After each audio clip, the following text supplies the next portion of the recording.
Hello guys! Ayan, so ako ulit sa Auntie Arlene. So, ang tawag dito, mabilis ang video ulit to. Pagka may oras lang, pasensya na kayo, late hindi na ako naka-video talaga ha, kasi you know me, pag mag-isa lang naman ako tsaka ako nag-video. So yun guys, marami kasing na akong na-receive na tanong about dun sa, itong latest is parang 37 na ba siya, tapos kung may pag-asa pa siya mag-apply dito sa Singapore. Tapos may mga ilan na nagtanong din sa akin previously ng about sa ano ba talaga ang age limit or hanggang ilang taon ba talaga ang ina-accept dito sa Singapore na mag-apply bilang DH guys ha. Wow! Ang galing sumayaw at ang ganda, ganyan ang mga dugong Pilipino. Itong sinishare ko sa inyo is para sa domestic helper lang po, kasi dun yun yung medyo may alam ako, hindi talaga totally lahat alam ko, sinishare ko lang yung alam ko. Pero pagdating sa ibang mga katulad ng mga engineering, katulad ng mga ibang about sa mga sa mga cafe nagtatrabaho, yung mga ganun, wala akong alam dyan. Sa mga caregiver, nursing homes, yung mga ganyan, wala akong alam sa kanila kasi hindi po yan yung linya ko. So yung pagiging DH, kasi alam nyo naman sa auntie nyo is domestic helper dito sa Singapore. So yung sinishare ko sa inyo is about sa DH lang po. So yun, iklaro ko lang yung about, pasensya, bibilisan ko lang kasi nga hindi ko kasi alam ko kung ano to, mabilisan lang talaga to. So yun, pag-uusapan natin yung about sa ano ba talaga, ilang taon ba talaga yung tinatanggap dito sa Singapore at ilang taon ba talaga pwede pang mag-work dito sa Singapore, kasi para ito din sa mga inspiring natin na nasa Pinas na talagang gusto nila mag-apply pero nalilito sila, ilan ba talaga ang kasi bakit may ganitong kaibigan ako na naka-work pa rin dyan sa Singapore, bakit ganitong edad hindi na tinatanggap na agency, mga ganun. So ngayon isasagutin ko yung tanong ninyo at saka itatry kong hihimay-himayin sa inyo para mas maintindihan nyo po sa Ministry of Manpower po. Nag-check ako last few days ago, kasi nga dapat talaga is nung nakaraan pa ako mag-video, kaso nga lang nangyayari sa akin is itong video ko is laging nawawala, kasi ang ginagamit kong pang video is yung hindi ko na yung platform ha, basta may ginagamit akong apps na pinag-videohan ko, kaso nasa stop siya pag nag 10 minutes na at nawawala yung video ko. So minsan pag nagsasalita ako, hindi ko na mamamalayan, naka 10 minutes na pala ako. So nag-automatic siya na nagka-cut, nawawala yung video ko. So laging tapos alam niyo pag may oras lang naman ako nag-video. So yun. Kaya nung nag-check ako nung nakaraan, nakalagay sa website pa rin nila. Hindi ko lang alam kung updated na yun, kasi ang alam ko talaga is pag nag-apply ka dito sa Singapore, binago na yung dito at least 24 years old, kasi may mga ilang agency na rin, may naka-meet na rin ako na yung pamangkin niya pinano niya dito is at least 24 years old, unlike before na 23 years old pwede na mag-apply bilang domestic helper hang, pero ngayon po is at least 24 years old. Pero yung chinek ko yung website ng MOM, yung Ministry of Manpower nila or DOLE sa atin is hindi ko alam kung hindi lang siya updated, 23 years old pa rin up to 50 years old guys, totoo, up to 50 years old.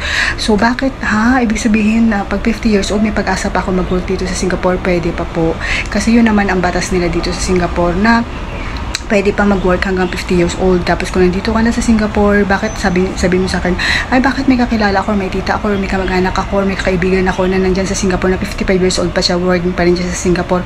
Oo, pwede pa rin po yun, as long as yung employer nyo is kaya kayong i-keep, pwede pa po kayong mag-work ng hanggang, ang alam ko is 60, nakalimutan ko, nakakababasa ko lang nung nakaraang araw to. Alam ko parang 60 years old, so 65 years old, kinikip ka pa as long as yung employer mo is willing pa rin na i-renew ang kontrata mo.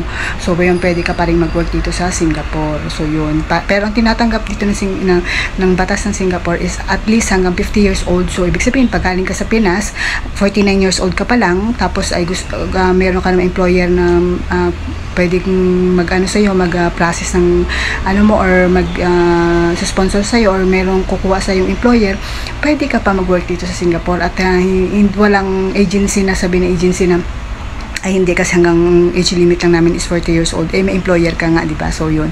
So bibigyan ko kayo ng example about dito guys. For example, ako nasa Pinas ako, tapos may kaibigan ako nag-work dito sa Singapore, tapos meron siyang, yung employer niya is may kaibigan na naghahanap ng helper na kasi minsan referral yan. For example, sabihin niya dun sa friend ko na, hey Jovi, you have any friend in the Philippines that can become my friend's helper? Kung halimbawa sabihin sa kanya na pwede mo bang i-refer na gusto gusto kasi minsan yan trust yan eh. Gusto namin yung katulad mo na maganito magsinop, yung mga kakilala mo, ganun, para alam namin yung ugali, para hindi naman kami magpahiya dun sa kaibigan ko na i-refer.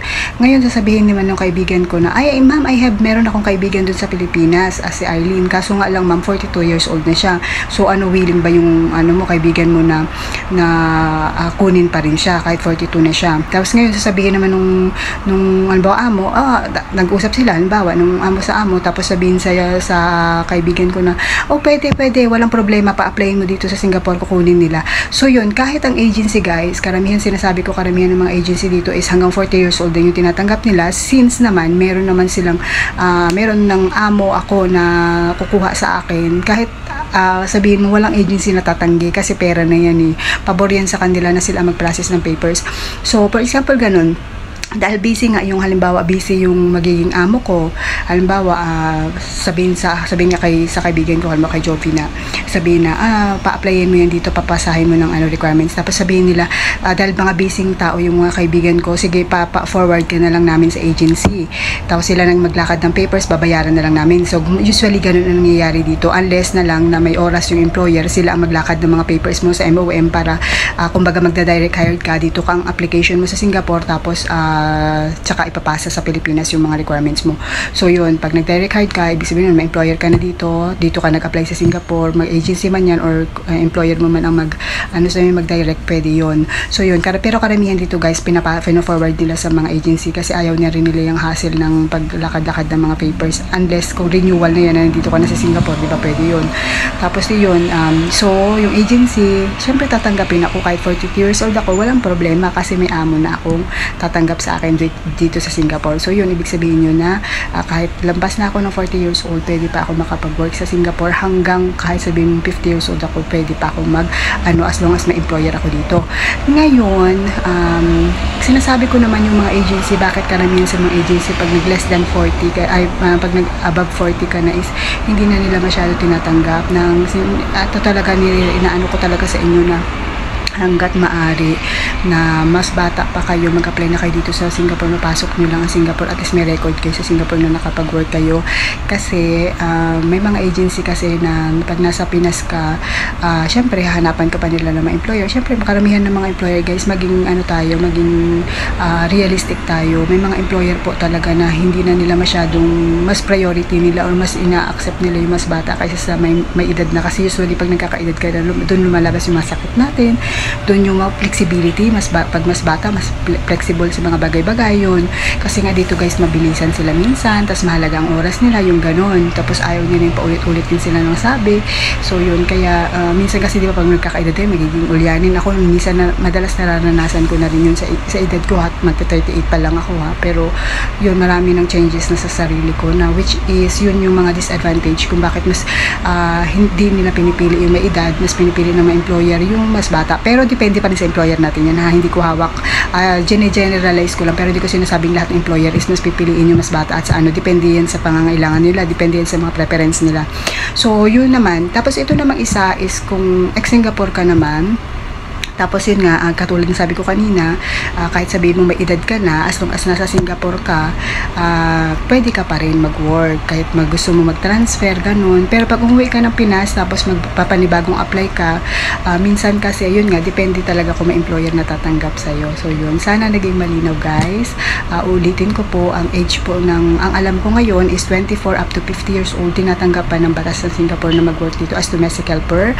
Pero yung hanggang 40 years old na sinasabi ko is depende yun sa agency. Pag wala pa kayong employer dito sa Singapore at nag-direct hired kayo dito sa agency ng Singapore, kung wala kayong kukuhang employer sa inyo, so may tendency na ang agency is medyo mas bata yung kukunin, hanggang 40 years old lang. Pero pag yung may employer kayo, so yun, magiging kayo ng mga hanggang 50 years old kaya pang tanggapin as long as may employer po. So yun, sana naging malinaw, at pasensya na kayo kung mabilis ang boses ni auntie nyo kasi nagmamadali din sa auntie nyo. Pasensya na talaga, at salamat sa panonood ng video ko. Bye-bye!